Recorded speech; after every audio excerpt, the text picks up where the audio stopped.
Baik, Ibu dan Bapak, kita akan membacakan closing untuk rekomendasi. Dipersilakan Pak Jejen.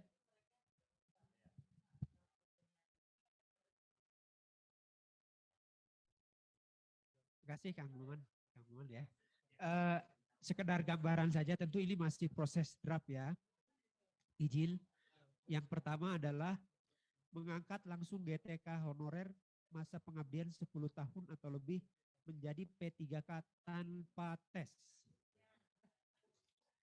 Memberikan afirmasi berbasis pengabdian karena banyak guru yang usianya belum 35 tahun atau lebih tetapi pengabdiannya sudah 10 tahun bahkan lebih. Memberikan kuota dan formasi sesuai dengan kebutuhan sekolah. Saya kira itu tambahannya dari yang sudah existing, nanti ini akan berproses di internal. Ada A, B, C yang tambahannya. Itu nanti masih memungkinkan kita rubah karena kita akan ada rapat internal. Ya. Saya kira ada poin-poin termasuk blueprint perlu dibuat ya. supaya permasalahan guru ini secara komprehensif terselesaikan. Kita ada tindak lanjut. Terima kasih Pak. Ibu dan Bapak, ada 3 rekomendasi tambahan yang dari jumlah tadi sebanyak kurang lebih ada 6, ada 7.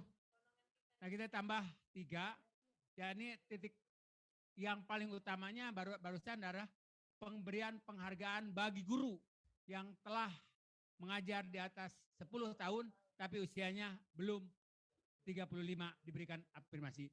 Ini baru draft dari Bapak Ketua tadi bahwa rekomendasi masih diolah untuk melahirkan kepentingan pendidikan dan kepentingan curhat-curhat yang sudah disampaikan dari teman-teman guru honor. Hadirin yang berbahagia, saya ucapkan terima kasih kepada tim DPD. Sedikit saya tambahkan ya. Jadi saya mau tambahkan sedikit. Saya sangat percaya pernyataan yang menyatakan bahwa kalau mau melihat masa depan Indonesia maka lihatlah keadaan gurunya pada hari itu.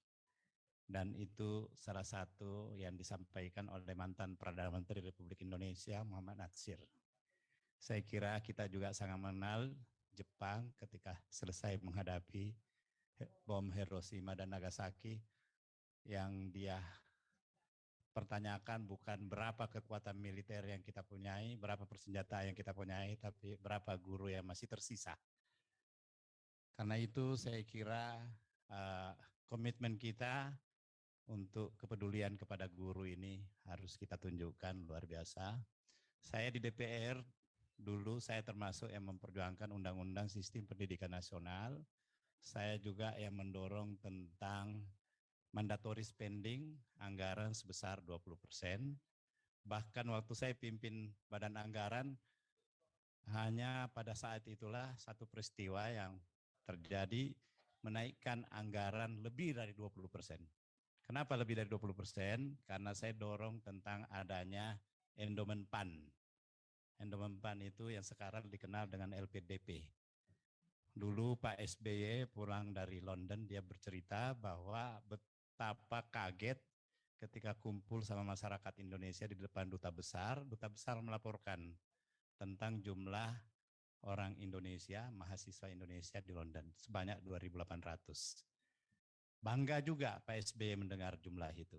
Tetapi setelah dia bertanya, kalau tetangga kita, negara jiran Malaysia berapa banyak? Dia bilang lebih 30.000 Pak. Lebih 30.000. Jadi negeri yang penduduknya 10% dari Indonesia, mahasiswanya yang belajar di sana lebih daripada Indonesia. Kita hanya 10%.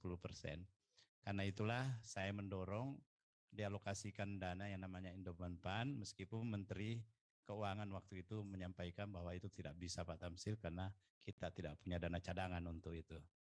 Sebagai pimpinan Badan Anggaran, saya mengenal Sekretaris Menteri BUMN, Pak Muhammad Said Didu. Kalau di internal kami saya biasa panggil Mossad, singkatan daripada Muhammad Said Didu.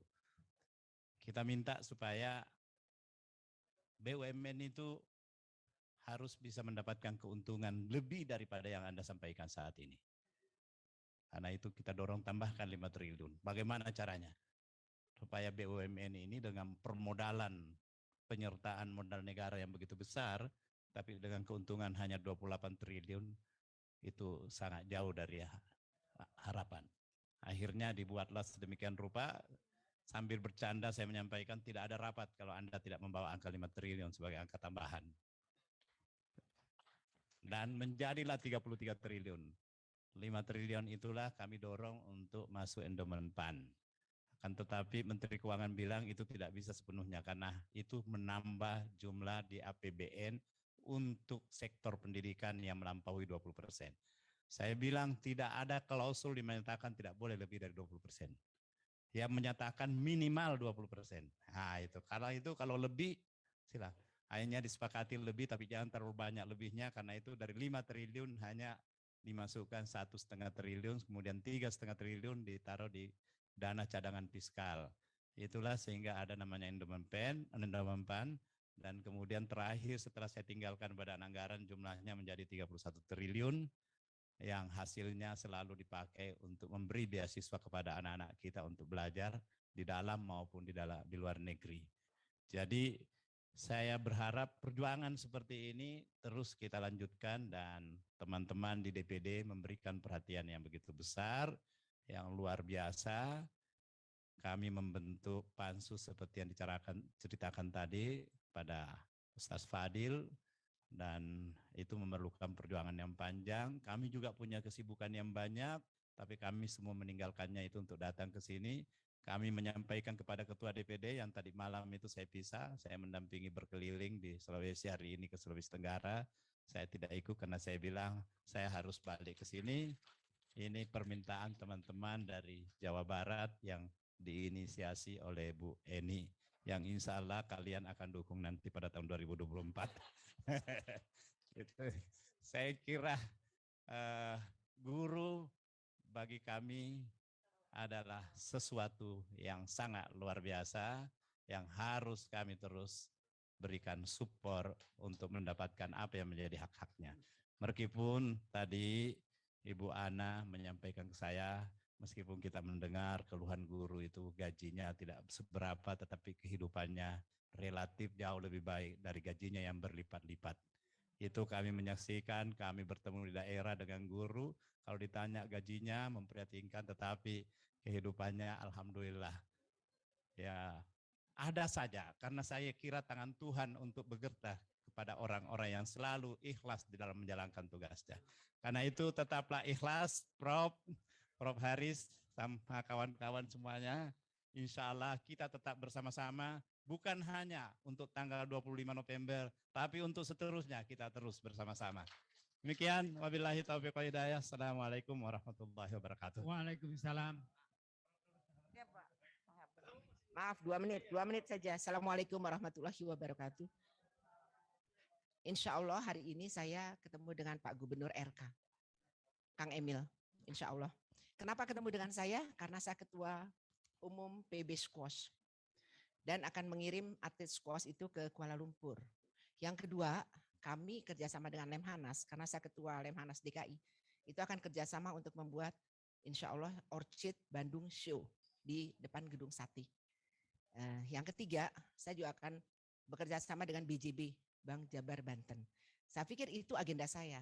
Tapi ketika saya masuk ke sini, saya pikir bagus juga kalau saya sampaikan bahwa kita baru mengadakan fokus group discussion tentang guru. Jadi mohon perhatian Kang Emil untuk memperhatikan ini. Begitu. Nah, pergubnya. Ya, saya jadi teringat sesungguhnya kalau mendapat informasi dari Kang Nofri mana? Kita pernah melakukan ini ya, pansus juga atau apa namanya di Komite 3. Pansus yang sama. Bayangkan, sebuah pansus yang sama seharusnya tidak boleh ada lagi.